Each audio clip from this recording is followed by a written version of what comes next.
अनुच्छेद 370 क्यों हटाना जरूरी था और इसके बाद क्या क्या बदला।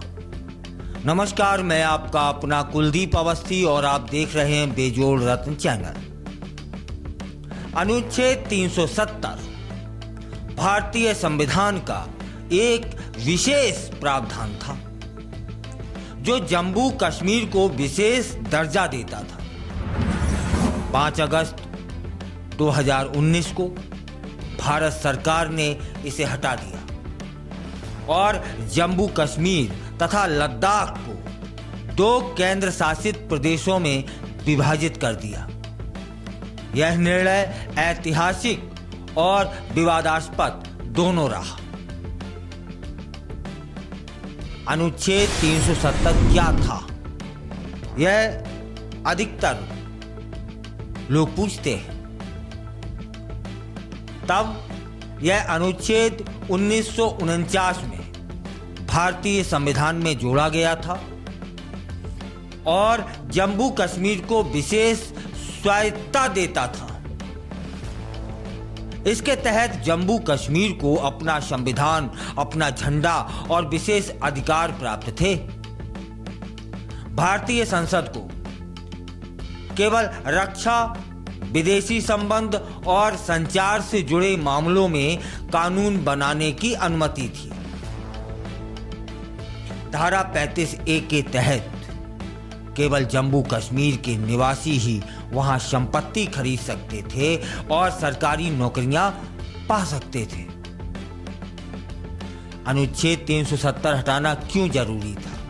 शुरुआत यहां से हुई, तब फिर बताने का प्रयास करता हूं कि राष्ट्रीय एकता और अखंडता का यह अनुच्छेद भारत के बाकी राज्यों और जम्मू कश्मीर के बीच एक संवैधानिक दीवार की तरह था। इससे अलगाववाद को बढ़ावा मिला और आतंकवाद को खाद पानी मिला। देश के बाकी राज्यों की तरह जम्मू कश्मीर को भी समान अधिकार देने के लिए इसे हटाना जरूरी था।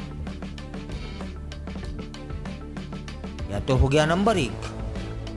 अब नंबर 2 पर चलते हैं कि अनुच्छेद 370 के कारण देश के बड़े उद्योग जम्मू कश्मीर में निवेश नहीं कर सकते थे। वहां के लोग अन्य राज्यों के मुकाबले कम अवसरों का लाभ उठा पा रहे थे।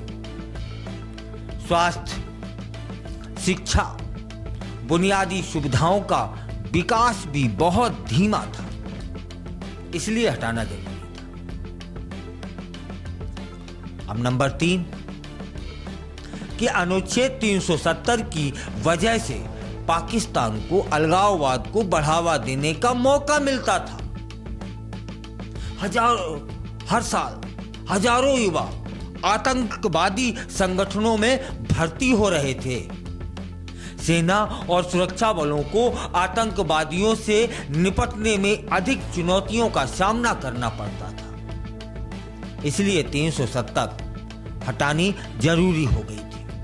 अब नंबर 4 कि जम्मू कश्मीर के नागरिकों के अधिकारों की रक्षा।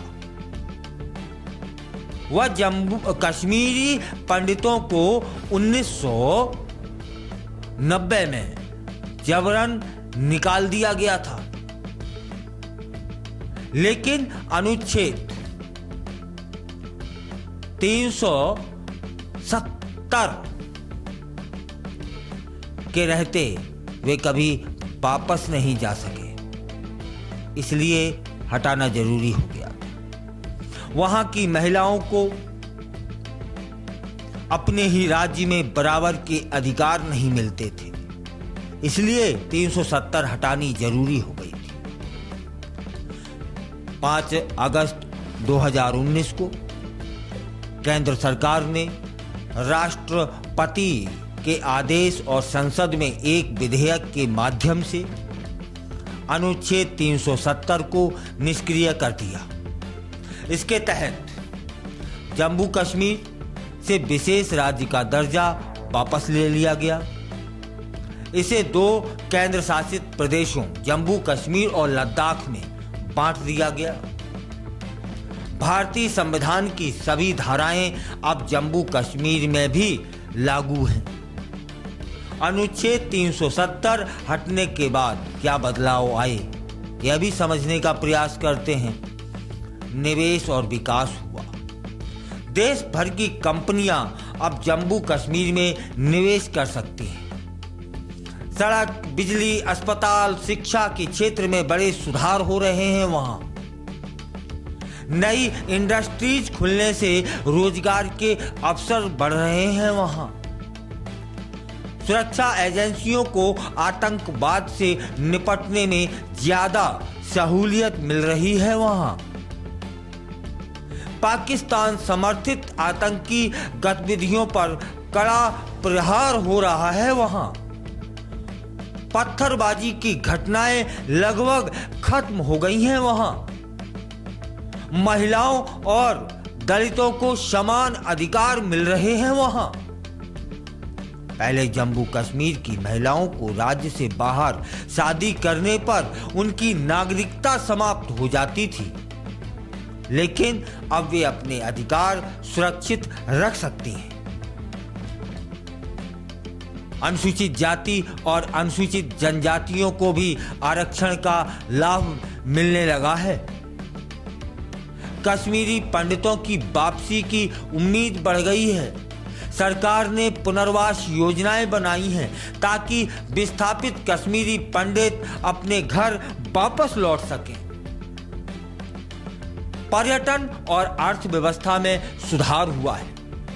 कश्मीर में पर्यटन बढ़ा है, जिससे स्थानीय लोगों की आमदनी बढ़ी है।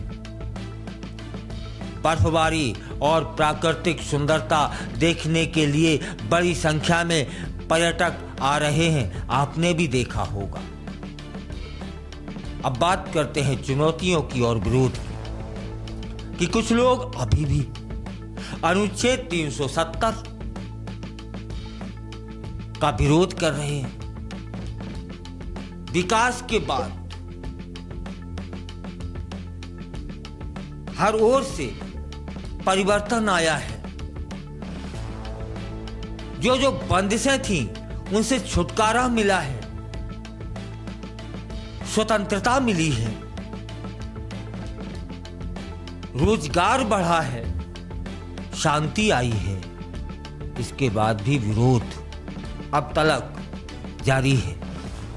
अब यह विरोध कितना जायज है या कितना नाजायज है, आपके कमेंट बताएंगे।